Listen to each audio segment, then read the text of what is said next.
evidence-based decisions and strengthening the first level of attention, guaranteeing aspects of adequate health care and the prevention of infections, and also access to safe drinking water and sanitation in all health facilities. And we need to remember also the patient evidence when he is given care, because this will elicit trust and an adequate relation between the patient, his family, and the health providers. And so for this to be possible, we need governance and stewardship measures and the political measures that support a quality culture that make it possible to have that continuous enhancement process. Healthcare workers need the support of health authorities. We have very specific objectives as to quality assessment elements, feedback, audit, and comprehensive regulatory frameworks, transparency.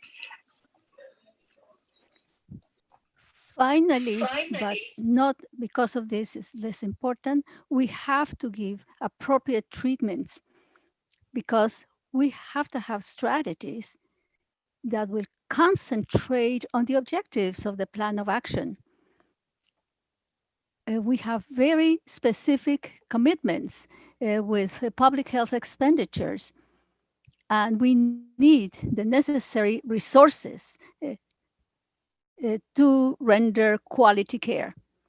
Within the context of COVID-19, somehow or other, we are not really opening new elements, but we are seeing right now is the essential value of the quality health care, care that is an essential element for the well-being of everybody and the well-being of society.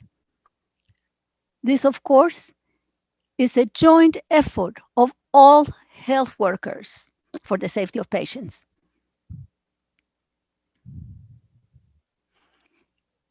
Thank you so much, Jonas. There's some important point here. The lack of quality is a cause of death. And this is a strategic point. We need to remind you that you can just write down your questions under the Q&A part of the screen. This is a relevant point for the safety of patients, and then also for the safety of all health workers. Now, we will give the floor to Dr. Julieta Rodriguez Guzman. She is a health advisor on health workers in Washington, D.C. And she will talk about a comprehensive approach and health situation of health workers on public health in the context of COVID-19. Good afternoon, everybody. I would like to greet Amalia and everybody in the head table. Thank you so much for the opportunity to talk about this important point for all of us. I wanted to share with you my screen. I hope you can see the slides on the screen. Yeah, thank you.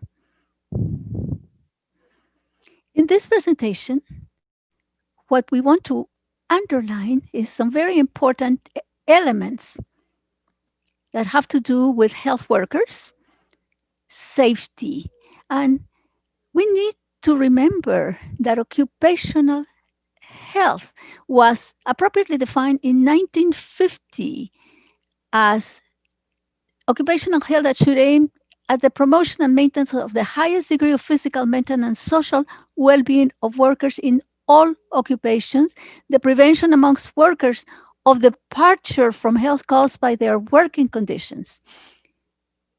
And then also the protection of workers in their employment from risks resulting from factors adverse to health. And of course, the placing and maintenance of the worker in an occupational environment adapted to his physiological and psychological capabilities. From this standpoint, we talk about public health, and we consider public health as a right, the right of every person to enjoy health and enjoy life. And of course, to enjoy safety in the workplace, taking into consideration all the determinants of health. And then all health workers perform and interact with different social actors. We must remember that the protection of health, workers' health, is a right. Within workers' health, we see several environmental conditions. We have several working conditions that could be hazardous to health workers. We have mechanical, physical, chemical, biological, ergonomic factors, psychosocial hazards, and the work organization. And then, of course, we have others, social factors, employment conditions, for instance, where salaries and contracts and compensation and other factors come into play. And then the economic status. Many health workers have to work in communities where there is poverty. And then, of course, we have to think of equity within these social conditions. Equity is an important factor. And then, of course, the individual practices related to individual types of work that have an effect on the quality of life, not only of the health worker, but quality of life in general. For instance, working solitary, bad habits, bad health habits, and other things and other practices that could affect workers' health, and then access to health services and the conditions established in matters of prevention and so forth. So we have areas in which the coverage of health services is different in accordance with the prevention systems and other types of factors, including in this equation. So we have to consider the overall aspects of the health workers' safety. Here we have the social determinants of workers' health. We have economic stability, work, income, expenses, housing, literacy, hunger. All of these factors intervene to have effects on the health workers' safety, morbidity, life expectancy, the health status of the health workers. And then we see different aspects, a diversity of aspects around the world, and in many cases, generating disability for health workers. This, of course, is all tied very closely to the inequities and barriers in the health systems. I would like to underline several critical factors here. Here in this slide, we see the study of 16 countries of the region where there is critical shortage of health workers. And many people just do not have these services. So we have also been studying since 2015 what we can offer as option to address these problems, preventive interventions at the workplace, collaborative and coordinated actions with all economic sectors for the protection and safeguard of the life and health of health workers. And we have been working with the ministries of health because they have a specific role to make this happen, to strengthen public policies and regulations, policies and intersectoral strategies, to work with the ministers of labor and other sectors, environment, education, mining, agriculture, different economic sectors. Because as I said before, health workers cut across all disciplines. And then we have to have comprehensive and competitive health services to allow to have this coverage for health workers, especially in the primary healthcare services. The goal is to strengthen the response of the health sector, to have a strong response from the health sector to provide comprehensive health services for all workers' health during the life cycle and decrease health through the implementation of policies so that we prevent ill health in all of these groups of workers. And then we have to think of institutional strengthening so that we can identify the harmful conditions and then what happens to the labor force in those harmful conditions, and to close the gaps of inequities to improve universal health access and care. So we have a 5 strategic plan of action. One is to elaborate and update legislation and technical regulations. We have as number 2, identify, evaluate, prevent, and control working conditions and hazardous exposures at work, because the health sector is a priority sector for for workers in general. And from that standpoint, we are working on the strengthening of the health worker safety and taking measures to strengthen occupational health, especially in health emergencies. Why are we interested in caring those who care for us? Well, we have to think of today's celebration. Today, we're thinking of health workers' health for the safety of patients. Well, we go back to the Ebola outbreak and the risk of infections of health workers at that point, especially in the population is West Africa. We see that in some cases, 54% of the cases, for instance, with latent tuberculosis, is found among health workers as opposed to the general population. Also, in COVID infections, we have a high level of infection among health workers. In chronic low back pain, we see between 44 and 83% of nurses with chronic low back pain. We see also the occupational burnout, which is something really real. Between 17 and 32% of health workers in developed countries have occupational burnout. And also violence at the workplace, 63% among health workers. This is more than the percentage that we see in proportion within the general statistics. And suicide in the medical professions is also high risk. Depression, we have 23% among frontline healthcare workers. And then insomnia, we see 39% in frontline healthcare workers. So we need to care for healthcare workers so that they can care for the patients. But we have some basic concepts here to promote and protect health workers and avoid the spread of COVID-19.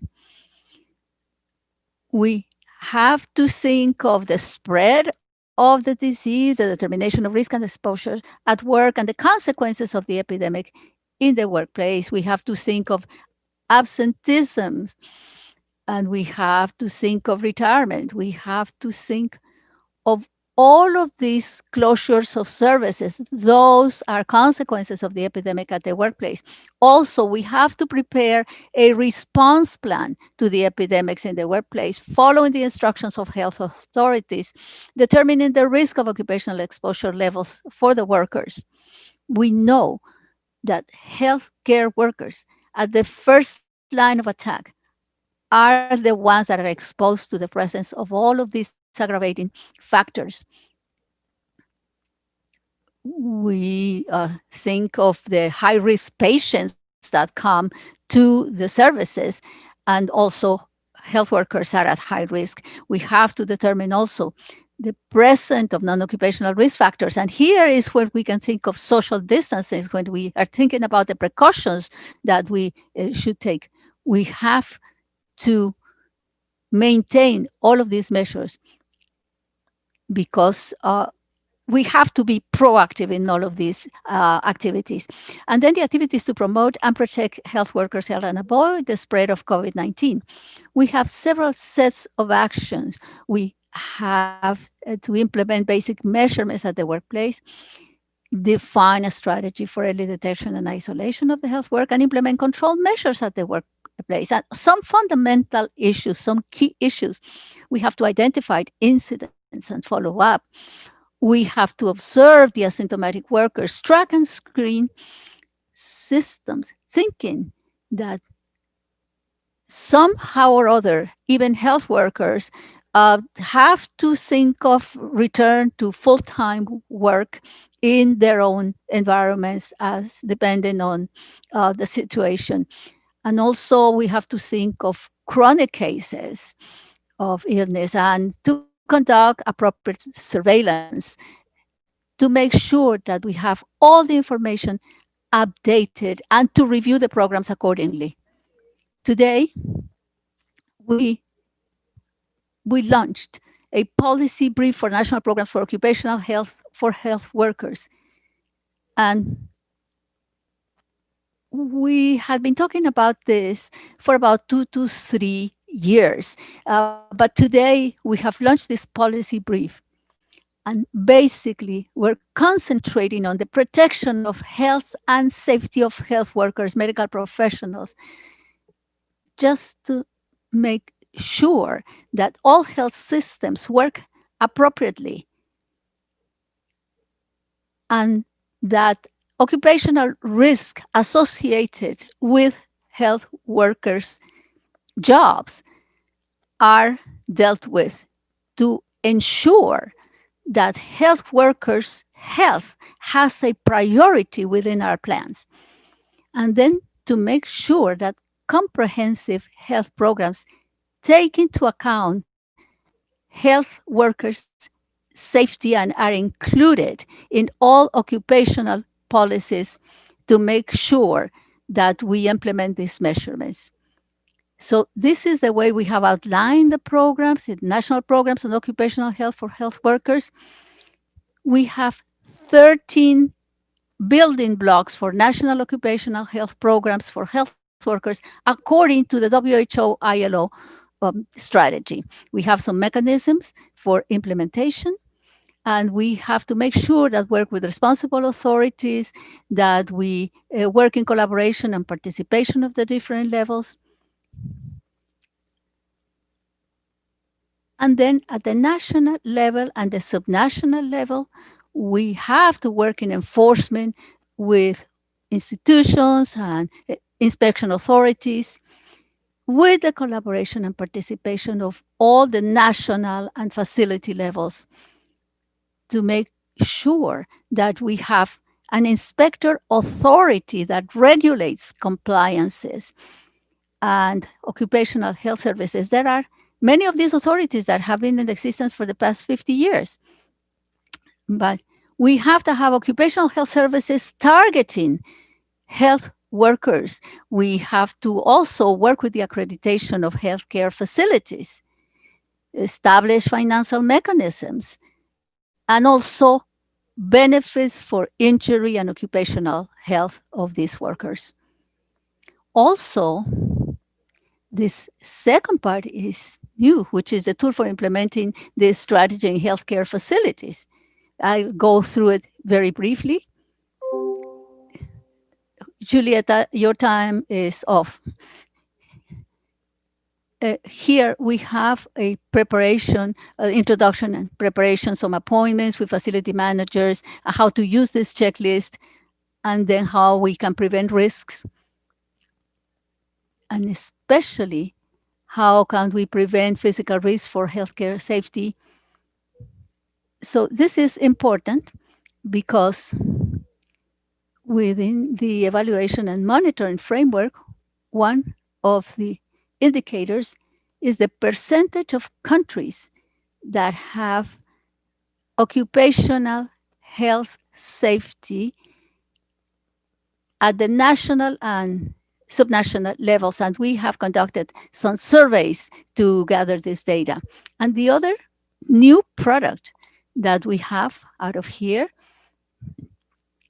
is at distance facilities in English, Spanish, French, and Portuguese, a course targeting health workers and teaching the scope and the objections of occupational health and talking about risk of infection, physical risk, and other risk of occupational health.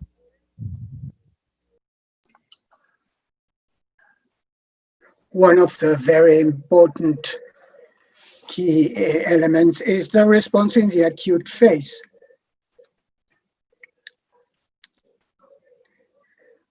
Labor rights are key to ensure health workers' protection, and recuperation and post-crisis in the long term is very important. And here, why mental health is important for health workers, mental health for health workers. Why is this mental health important for health workers? There are different reasons. Health workers reported higher common mental health disorders than the general population, and just over 1 in 5 report symptoms of common health mental disorders. What impact does this have? It increased error of patient safety incidents. There's a poorer performance, presenteeism, and absenteeism. I mean, when a worker is physically present, but his mind is elsewhere, so that's what it's called, presenteeism and absenteeism. Absenteeism is absence from work, physical absence, reduced motivation at work, and resignation or reduced willingness to stay in the job. And what workers want is to be protected, to be prepared, to be supported, and to be taken care of. These are a few important lines, but there has been a study of health workers in COVID-19 to examine mental health problems for workers. It's a future-looking study that uses different instruments and methodological methods to expand it to other parts in the world. It's been implemented in Chile, Mexico, Guatemala, and Argentina, and it's in the process of being implemented in other countries in the region. These are a few of the preliminary results of this health worker study in COVID-19 in Chile and in Mexico. There have been significant advances, and the preliminary conclusions is that there's a high risk of infection, a high level of risk perception, a high level of lack of trust in organized response, and there's a high level of symptoms and perception of need about mental health care. Some specific results about the risk of infection, especially with relatives in both countries, elements of personal protection equipment provided by the institution, the stigma or discrimination for reasons related to COVID-19.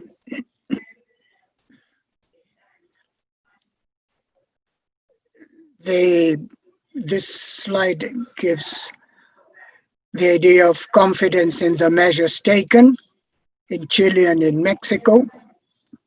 At the government, there's a high government action in Chile, in Mexico even higher, and then the HERO study and different resources where you can delve into greater details on this topic. And now let's remember what Dr. Etienne said. It's only when human resources are ensured for all, when all peoples have universal care to access to health, is that we can have a good system. Thank you, Julieta.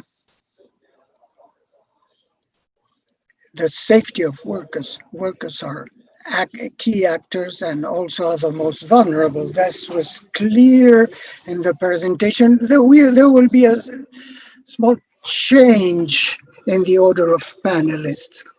So the next presenter will be Dr. João Toledo. He will address infection prevention and control in patient and health worker safety during the COVID-19 pandemic. Muchas gracias, Hernán. Buenas tardes, colegas. Yo quería primeramente agradecer a la oportunidad de estar acá con ustedes hoy para discutir un poco de las prácticas de prevención y control de infecciones, ¿no? En el contexto de la seguridad del paciente. También agradecer al Departamento de Servicios y Sistemas de Salud en el nombre de la doctora Amalia del Riego. Y entonces, lo que yo quería discutir en los próximos 15 minutos con ustedes son algunos aspectos de prevención y control de infecciones en el ámbito de contexto de seguridad de los pacientes durante la pandemia de COVID-19. Hernán, before you start, please make sure that sí, you have está your apagada. interpretation button off. ¿Hay algún problema? Yes, I turned off my interpretation. Is there any problem? We are hearing the interpreter and your voice Pero at the yo same la time. tengo acá, mi audio en off.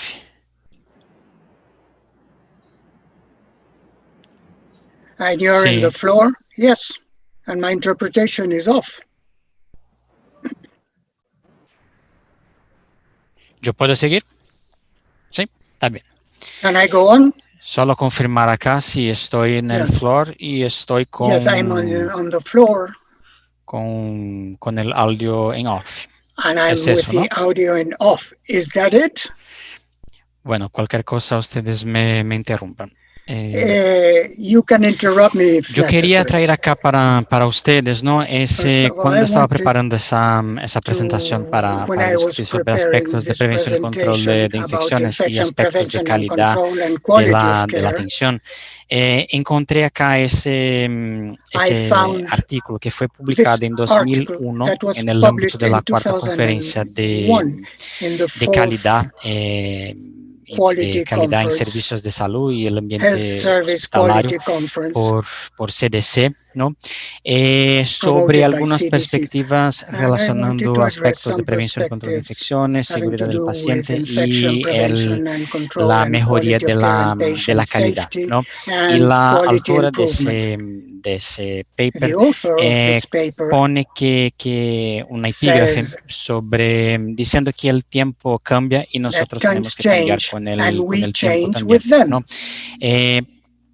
Porque la perspectiva que se presentaba hace 20 años, tenemos que pensar un poco en cómo cambiar aspectos de prevención y control de infecciones en los ambientes hospitalarios y también involucrando con aspectos de calidad de la atención, ¿no? Porque Prevención y control de infecciones tiene mucho que ver también con factores de riesgo, ¿no? Respuesta a brotes de patógenos inusuales en los ambientes de prestación de servicios, objetivos de prevención de estas infecciones en los ambientes hospitalarios, ya que los ambientes hospitalarios se constituyen en un sitio de amplificación de brotes nosocomiales, ¿no? Entre trabajadores de salud, y también considerar todo eso en un contexto de calidad de atención, porque como el doctor Jonás mencionó y también doctora Julieta,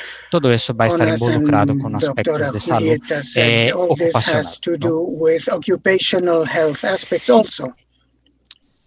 Sobre el tema de calidad calidad del cuidado, ¿no? Y las prácticas de prevención y control de infecciones, yo les traigo acá dos marcos conceptuales sobre el tema, ¿no? A la izquierda, los lineamientos de los componentes esenciales de prevención y control de infecciones en el ámbito nacional y también de los establecimientos de salud de la OMS, que fue publicada en 2016, y acá a la derecha el plan estratégico y plan de acción para mejoría de la calidad en los servicios de salud en los próximos 5 años, ¿no? Entonces son dos documentos que se complementan. Doctor Jonás ya presentó algunos lineamientos generales de ese documento, y son documentos que uno hace hincapié con el otro, ya que cuando vamos a pensar en ese plan estratégico de calidad de calidad de la atención a los servicios de salud, cuando miramos el lineamiento estratégico 1, ¿no? De implementación de los procesos para mejoría de la calidad de las personas, de las familias, ¿no? De las comunidades en la prestación de servicio, tenemos que considerar la implementación de los componentes esenciales en lo que toca a los programas de prevención y control de infecciones, ¿no? Acá a la izquierda yo hice un resumen de lo que yo creo que sea fundamental, ¿no? Y también retos en la implementación de estos componentes esenciales, no solamente en los establecimientos de salud, pero también a nivel nacional, porque muchas veces no conseguimos. We have technical difficulty with the interpretation. But we apologize. We try to solve a problem. Our technician is aware. Just a few seconds, David. Can you solve this issue?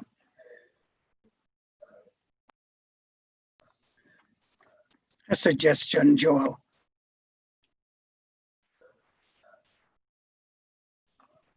Go to one of the languages.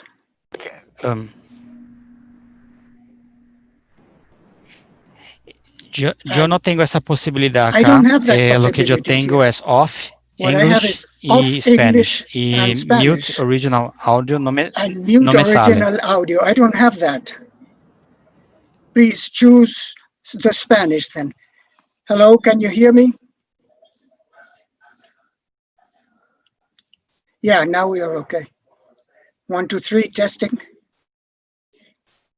Yeah, go ahead. Yeah. We apologize.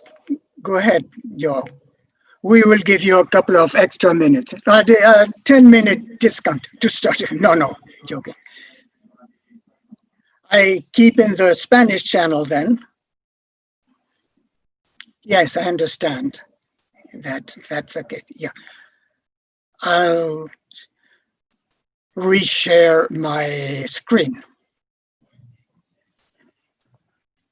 Here in infection prevention and control, when it comes to implementation, I said that the strategic plan document of quality health services and patient safety, infection prevention programs fall under strategic line of action 1, which also has to do with the pertinent implementation of these programs. But the implementation of these programs in the countries face many challenges in the programmatic implementation area, and in components 1 to 6, and also operational components 7 and 8. Oftentimes in the countries, we have a competition between IPC and other agendas, such as NCDs and CDs, and the lack of health professionals integrated in prevention, infection prevention and control, and also to implement monitoring practices and a monitoring culture and process assessment. All this with the lack of specific budgetary items for the specific implementation of IPC programs. And also these data are still to be validated together with the countries. Last year, WHO, with our support, started a global survey about the core component implementation in our region. And you can see that the average, the red dots in each of the components, is above 50%. The average is about 60%. But we need to do much more advocacy and investment in these aspects, especially in components 1 to 6, because those are the programmatic components. And these are components that will underlie the theoretical structure and the field work, and also the implementation of the infection prevention programs that will have as the main goal the protection of health workers. Here we see the infection prevention package. When it comes to practices and hierarchies, oftentimes we see that infection prevention programs, such as the use of PPE and hand hygiene. At the left, we see the control hierarchy that Dr. Julieta presented in her presentation. And here we see that the use of personal protective equipment is the least effective measure when we take into account all the other measures. So we have to also consider the use of PPEs together with administrative controls, implementing triage, for example, or suspected cases tracing also. And we need also to promote engineering changes in physical spaces in hospitals to prevent the intra-hospital transmission of pathogens such as Ebola and others. And we also have substitution and elimination aspects such as cleaning and disinfection of the different rooms. And at the right, we can see, at the right-hand side, we can see the standard practices: hand hygiene with water and soap, or alcohol-based solutions, the use of PPEs according to risk.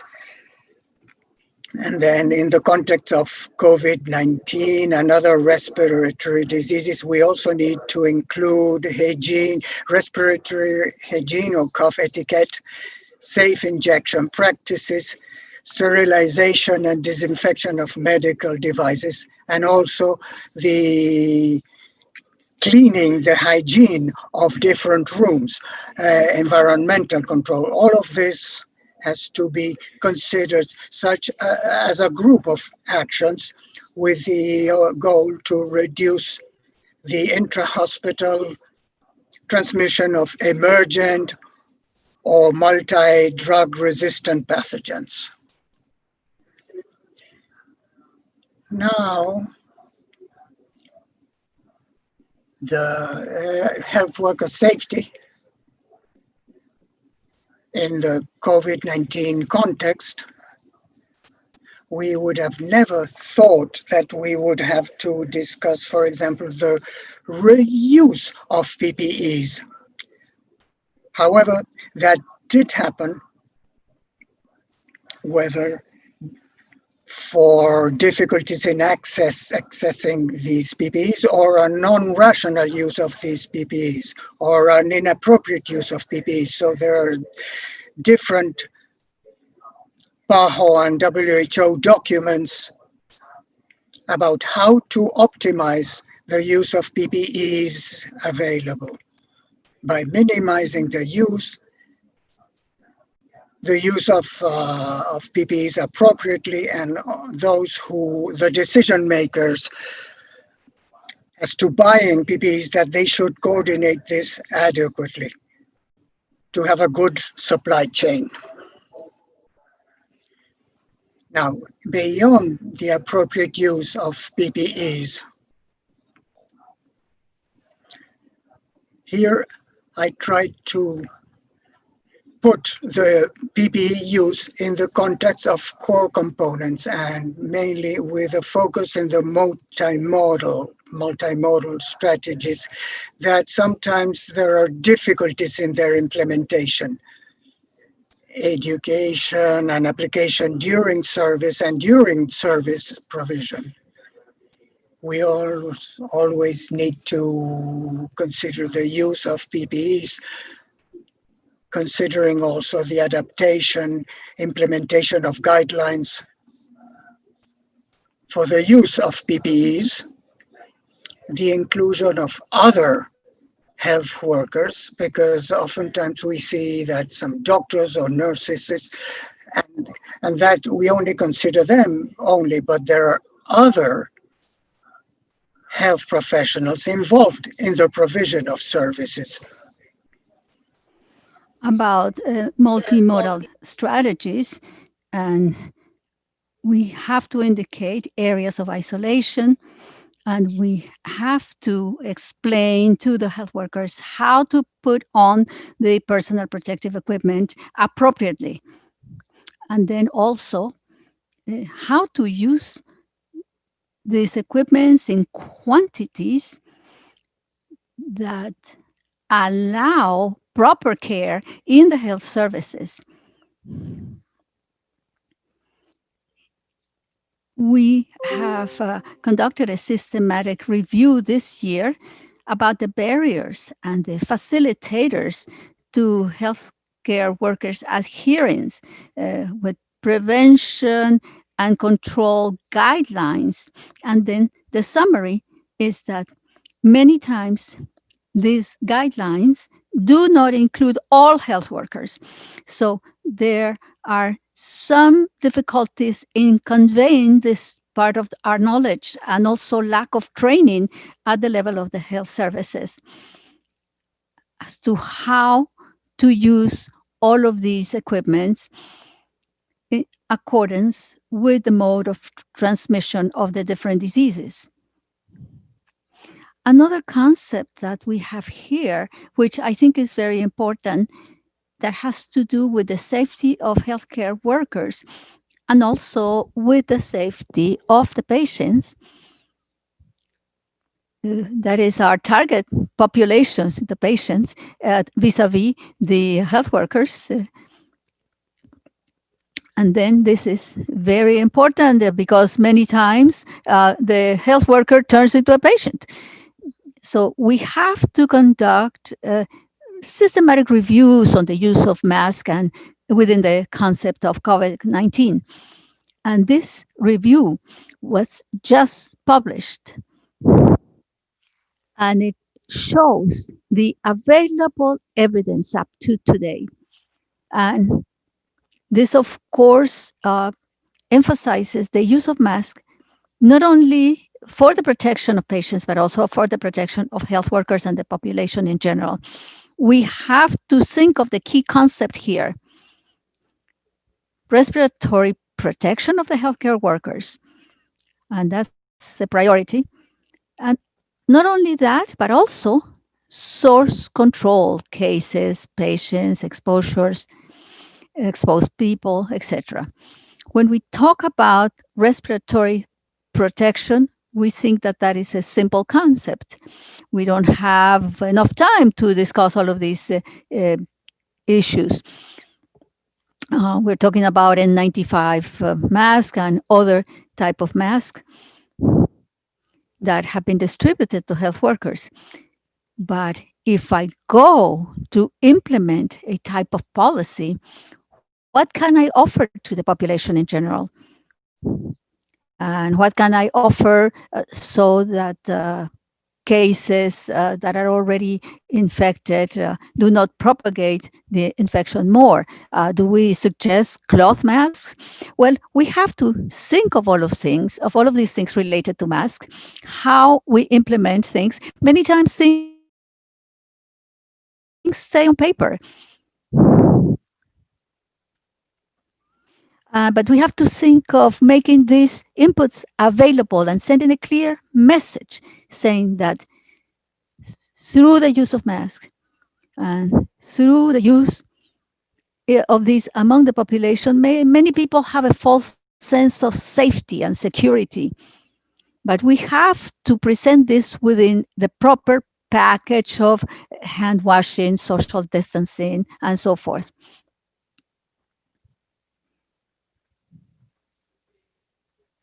About the burden of COVID-19 among health workers in the region of the Americas.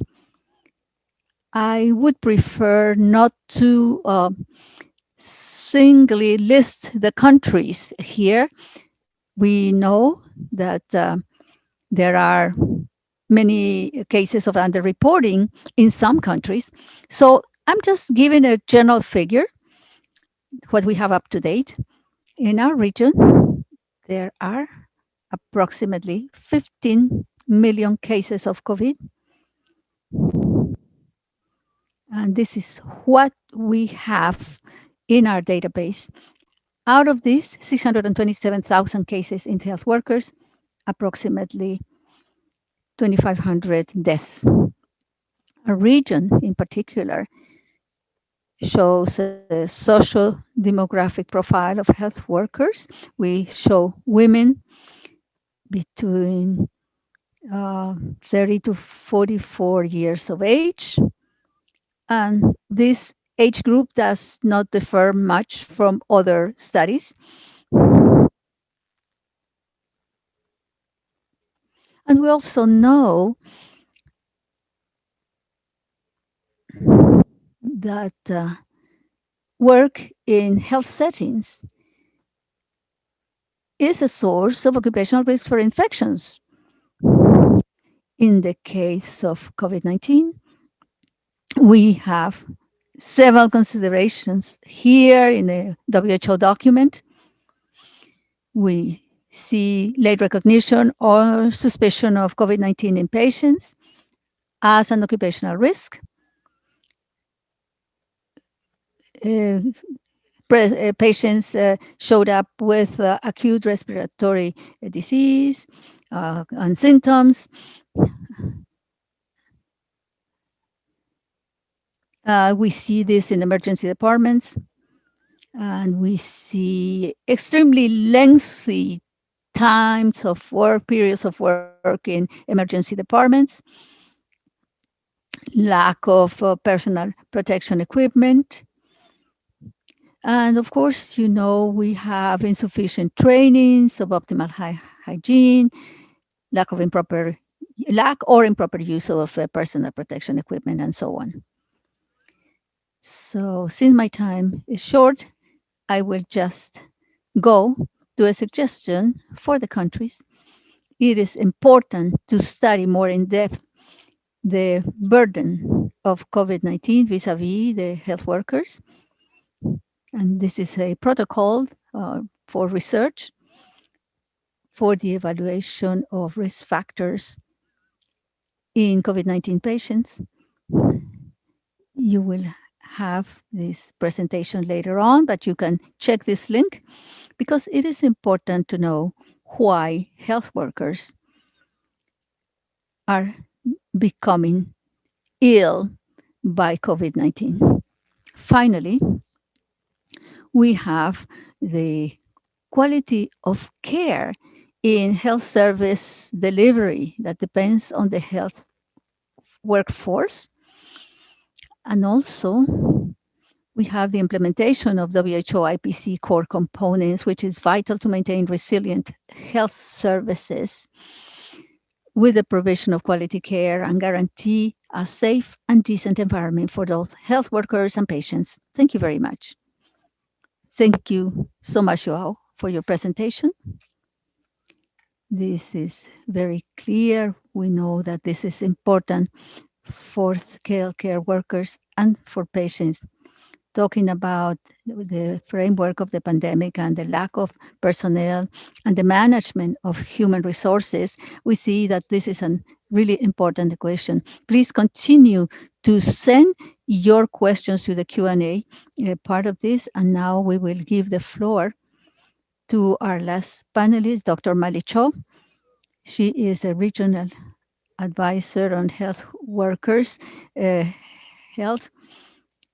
And she will talk about the health worker safety, which is a priority for patient safety and the management of human resources in this sector.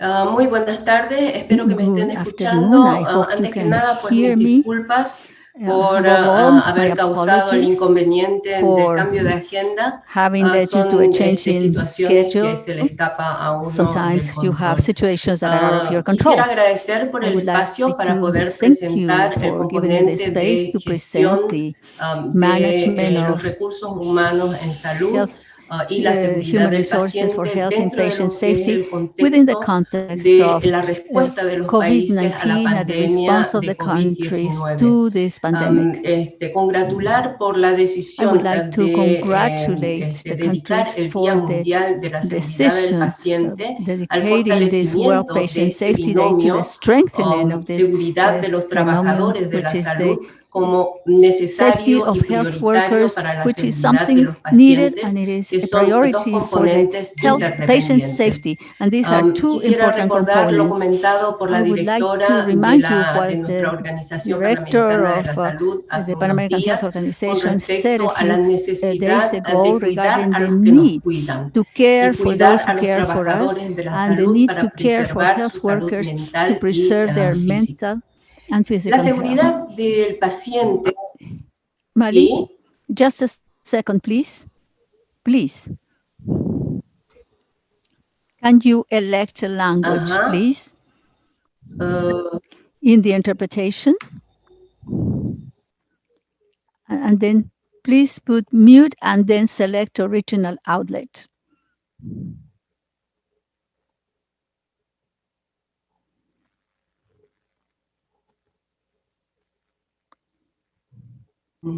Please confirm later on. Thank you.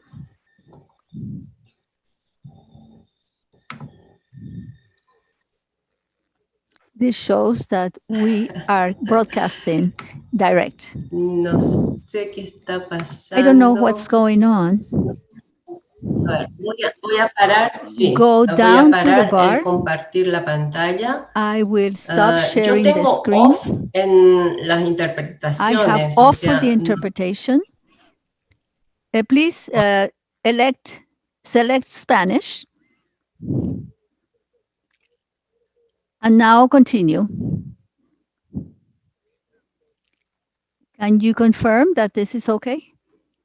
Can you hear me? Yeah. Can you hear you? Can you hear me? Yes. Yes. Now we will give you an extra minute. Thank you. Perfect. Thank you. The safety of patients has essential components such as the quality and the warmth of care. It's important in this interaction as well as empathy, quality and warmth of care. However, with the COVID-19 pandemic, we have gone to a different type of care that as we have provided before. now we have to consider patient safety within a global context. There are many causes of death and disability in the world.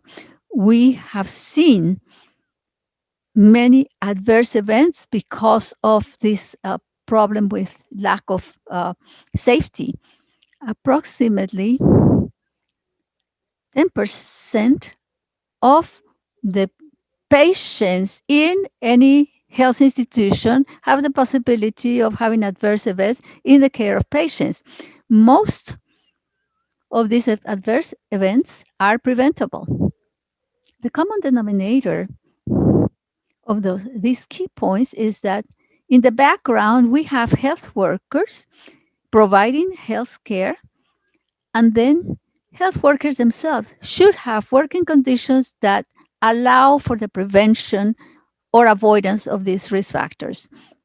However, in the COVID pandemic, we have seen health workers at risk, even though they have been working with some personal protective equipment. They have had to work with very complex cases in patients under situations of stress. And many times they have to go and see if there are any protection equipments. So all of this means that you have to define whether you care for a patient or you don't care for a patient, whether you choose life or you choose death for that patient. You have to think of inputs. You have to think of the violence that is targeted against the healthcare workers.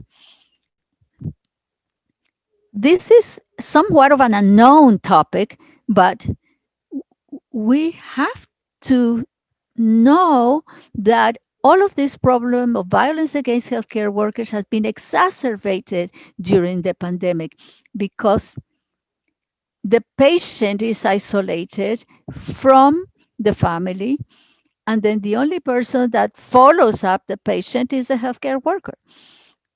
So healthcare workers working with COVID patients may have the possibility of transmitting the disease in their own environment. When we talk about giving health workers safety as a priority for patient safety, we must think of these components: management of risk factors, the management of the infrastructure, the management of healthcare workers and other healthcare resources, and then the personal protective equipment.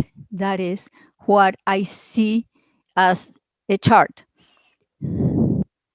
We have been exchanging experiences with colleagues from other institutions, and what they have said is that the management of space and ventilation and the separation of COVID and non-COVID areas, the circulation routes for patient and staff, the hospitals designed exclusively for COVID-19 patients are priorities.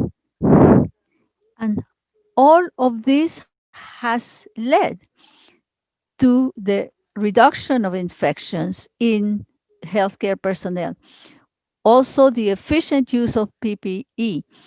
The reduction of infections among hospital personnel is closely linked to this, and also to intensive training directed toward healthcare workers regarding the management of COVID-19 patients.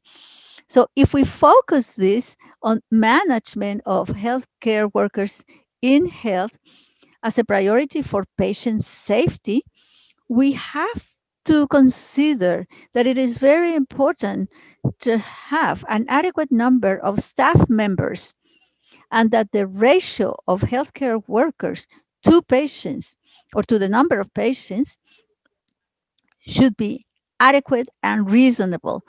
We also know that there are many protocols that have been developed and established, but it is very important to monitor the implementation and the effective implementation of these established protocols.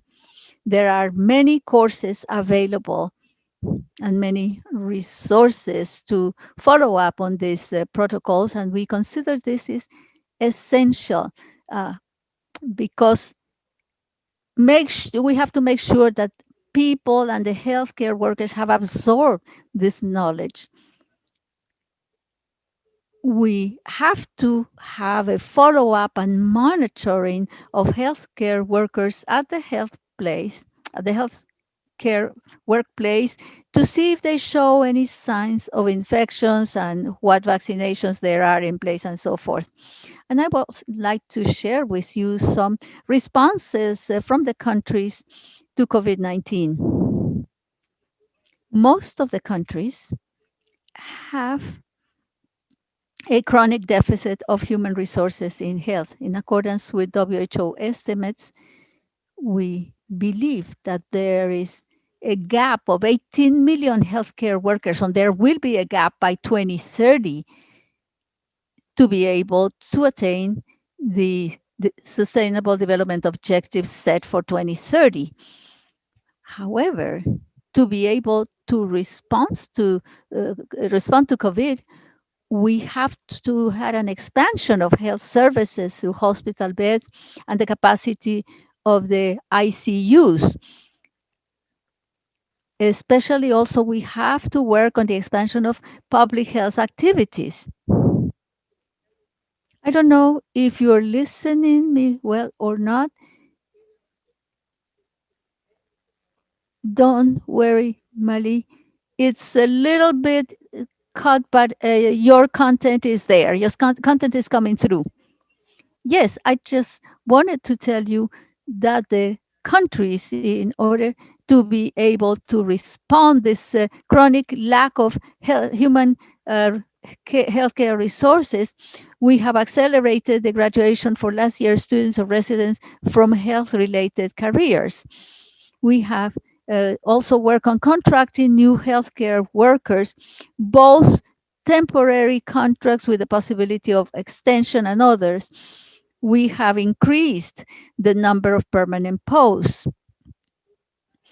so that we can motivate and secure a commitment from these people. We have also deployed students in healthcare careers to monitor and follow up patients in several communities, and this happened in Cuba specifically. We have granted licenses to foreign workers, to several health workers, foreign health workers, especially in the Caribbean. And it has been very important to work, especially with the health brigades in Cuba and in some countries. We have had some other care workers. Now, we also have to take into account the distribution of work hours and rest periods. And the evidence shows that increased risk of infection with longer work hours and more frequent changes. That increases the possibility of contamination. For example, in donning and doffing of PPE. Some experiences from Europe, such as France and Italy, that reduced the shifts of healthcare workers to 6 hours. And during those 6 hours, there were no changes of PPE during the shift. And so those countries reduced infections from up to 20% at the beginning to nearly only 1%. However, in our region, due to the insufficient number of human resources, there have been requests for double work shifts. And in those conditions, it's very important to establish safe spaces for the rest of those workers. When the pandemic started, a significant percentage of health workers were vulnerable So they had to be reassigned to less risky roles. Some countries, such as Mexico and Cuba, have organized rotation groups. So one shift working with COVID patients and the following shift with non-COVID patients to prevent their burnout. But the experience has shown that it's not always easy to implement this rotating shift structure, given the training the training that workers that have worked with COVID have.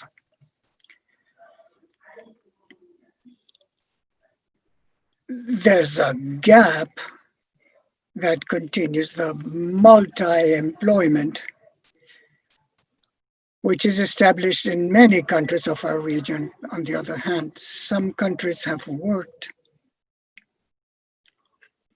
in establishing financial and non-financial incentives to increase the involvement of health workers. There have been salary increases, provision of food and transport, but the most important thing is that 70% of healthcare workers are women, and so something very important is the support for home functions, considering that in addition to work,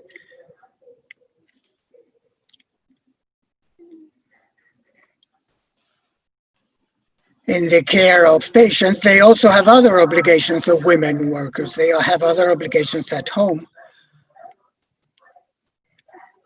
And so a methodology was implemented to use health workers with vulnerable populations, but improve work conditions, and the implementation of continuing training, continuing education through virtual and in-person tools. And finally, that despite all these challenges, the healthcare workers have looked for other options to offer good quality care to patients. Here we see some examples of how, for example, these workers have implemented the patient identification, for example. And thanks again for this opportunity, and I apologize again for the problems I had. Thank you very much for your important presentation having to do with the importance of safety for healthcare workers and for patients. We will go now to questions from participants, moderated by Dr. Benjamin Puertas, advisor at PAHO. So I give the floor to Benjamin so that he will start this question and answer session. Thank you very much, Hernan. My greetings to all the friends present here at our webinar. We have several questions. I will ask them in the order of the presentations. The first question is for Dr. Jonas Honser. We have a chat. Do you consider that the state has to have a role in the health service accreditation? What importance do you assign in the technology assessment agencies in the attention quality? Well, as is said in all the pertinent reports, there can be very little progress if there's no synergy and without a strong leadership of health authorities. The existence of quality care plans is fundamental, but it's unquestionable that it is very important to assess the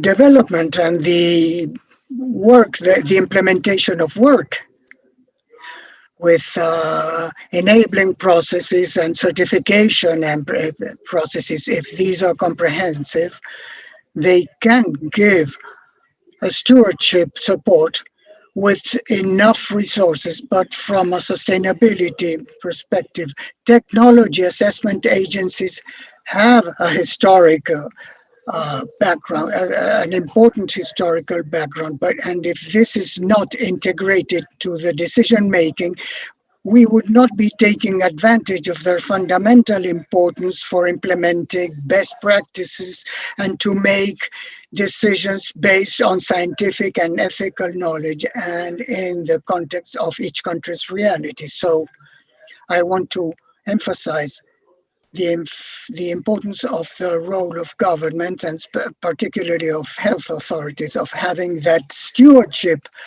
and integrating function of efforts, and that all information and assessments that are published may be targeted to the decision making to make it possible to continually improve the quality of care. Thank you, Jonas. We have several questions, so we are trying to consolidate them.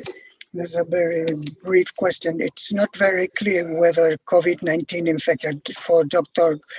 Julieta Rodriguez, and then if we have more time, we'll have another round.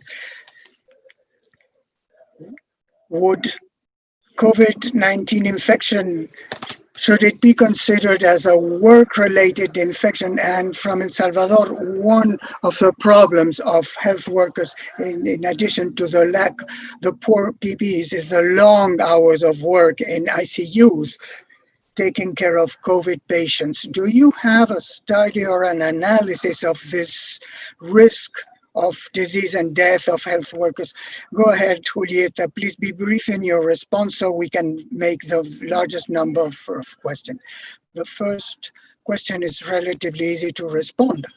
Technically, COVID-19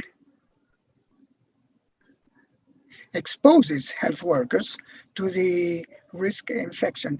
In that case, it has to be considered as a work-related disease. That from a merely technical point of view. But then we have to consider the different country contexts. Some countries are very out of date in their work legislation that does not allow to recognize personal and work-related diseases. They only, some countries only recognize work accidents, but definitely COVID-19 for healthcare workers has to be considered as a work-related disease. And also workers that, in addition to the lack of PPEs, have long working hours. And there are studies that have been conducted even before COVID-19. There were studies back at the time of the Ebola pandemic, and the long work shifts have big impacts in the health workers' physical and mental health, in addition to the social disruption. If our health workers has to work for 2 or 3 days on end, that worker will suffer muscular, mental, physical fatigue and burnout. And the burnout syndrome, a total breakdown of the worker's health. And that's a very difficult problem.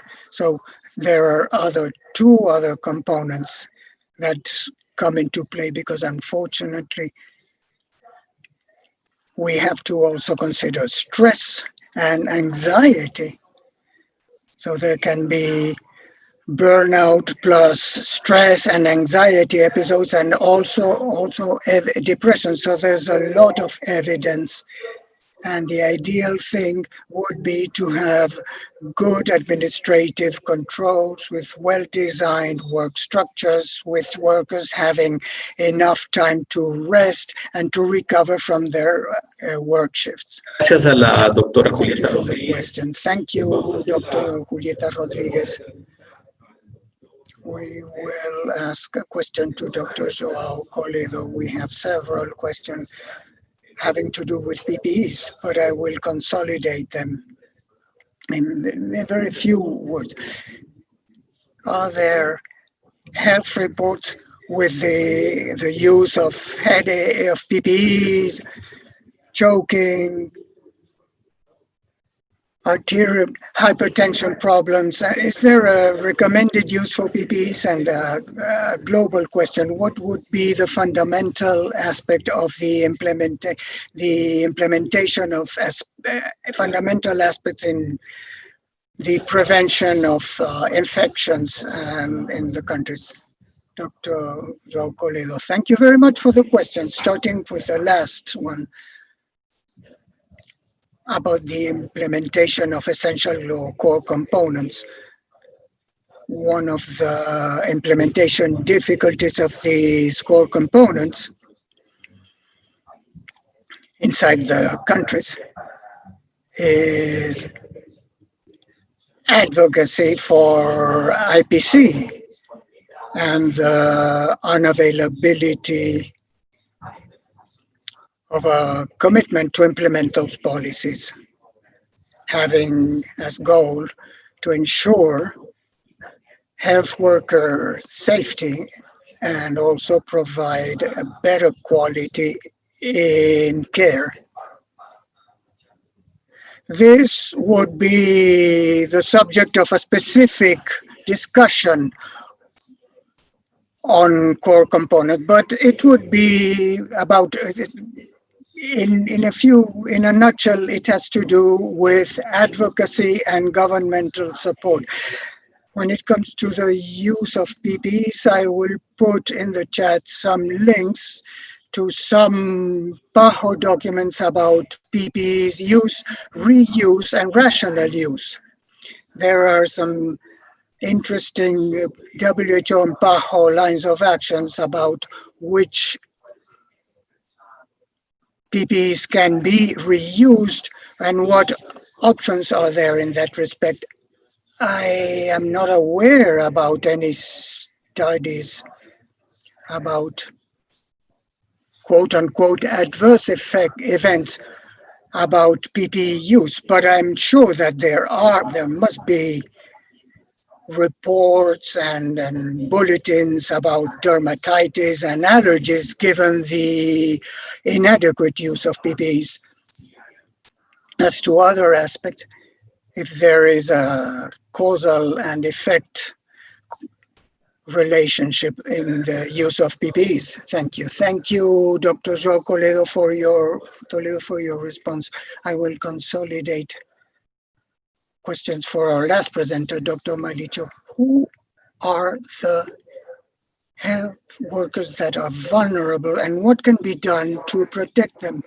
And in connection with this, what are the health worker management components during COVID-19 that impact most the patient safety?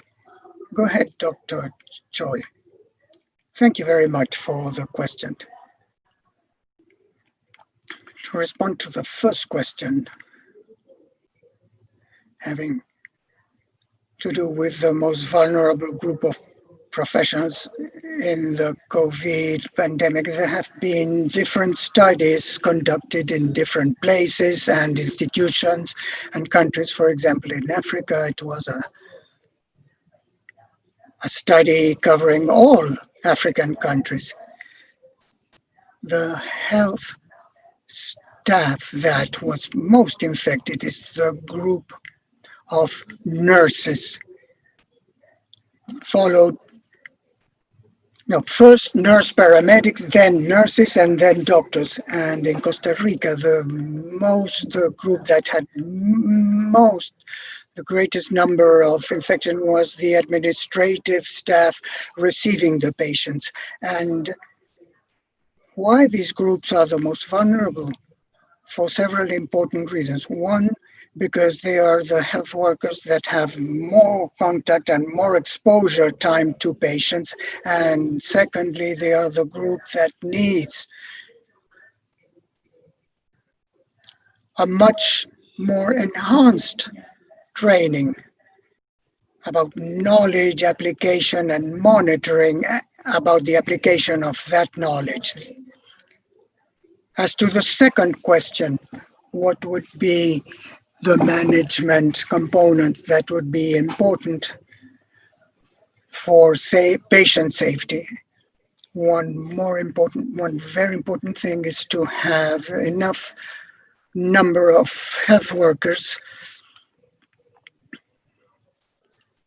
that can have an adequate ratio between the number of health workers and number of patients under their care. So we need information about the available human resources in each country.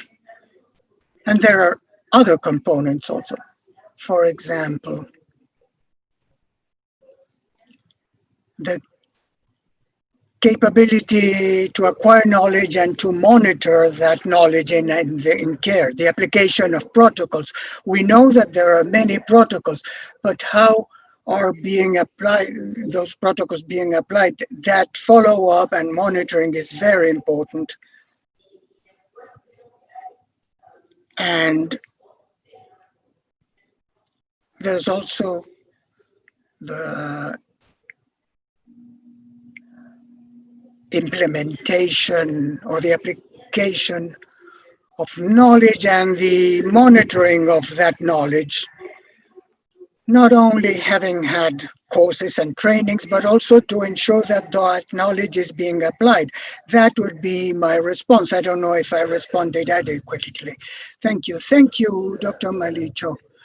During the different presentations, many of the questions have been answered. And for time reasons, unfortunately, it's already 3:40 p.m. in Washington and the Caribbean. I will give the floor to my colleague, Hernan Sepulveda, and thank you very much for your concise and specific responses and the possibility to expand with the documents and the links that the experts have offered. Thank you so much, Benjamin, and thank you to the participants for all the questions that you sent. We will keep on consolidating this, and to close the meeting, I will give the floor to Dr. Maria del Riego. Thank you so much, Hernan.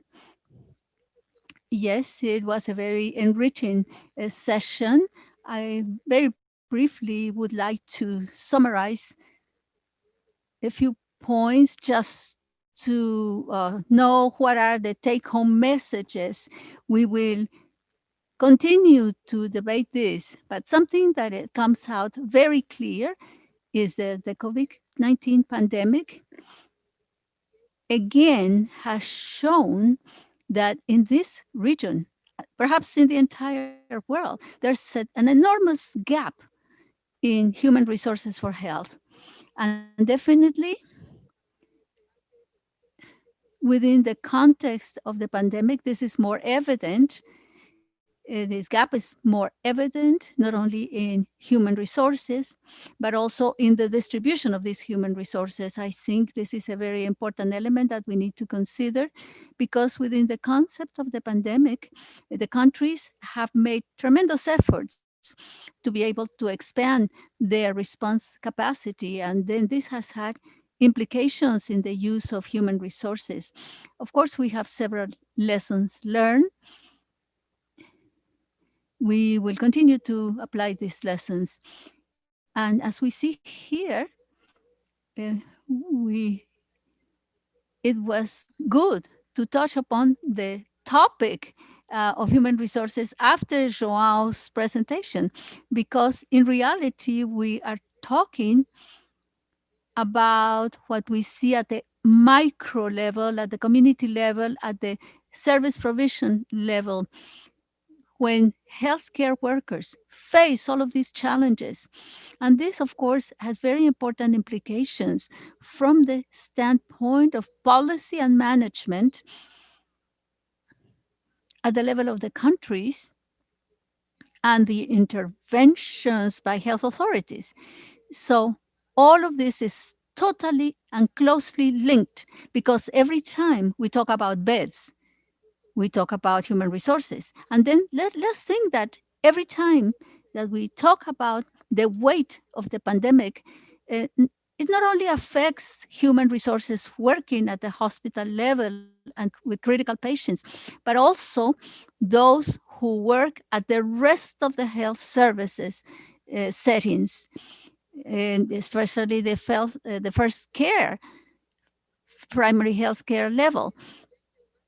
And then within the framework of policies to be able to guarantee safety of health workers, we have to have comprehensive programs to be able to guarantee quality and safety. And then at the end, we will not only have the availability of personal protective equipment, but also other elements that will guarantee that personal protection, such as employment conditions, working conditions, that depends on national policies. And for this, we have several frameworks. But I think this was a good review of all the policy and strategic frameworks that PAHO promotes. And then, last but not least, I'd like to emphasize that 70% of the healthcare workers are women. And therefore, that, as we said in the human resource strategies for universal health coverage, it is imperative to have these policies about human resources targeting genders in specific populations. So with this, I believe that we will be closing the session for right now. And thank you so much to my colleagues, the moderators, the panelists, and the entire team that supported us in the background so that we could hold this activity. And we hope that this has been useful, and we will continue to be in touch. The debate is open. It doesn't end today. Good afternoon to all. Thank you, Amalia, and good afternoon, good evening to all the participants. Bye.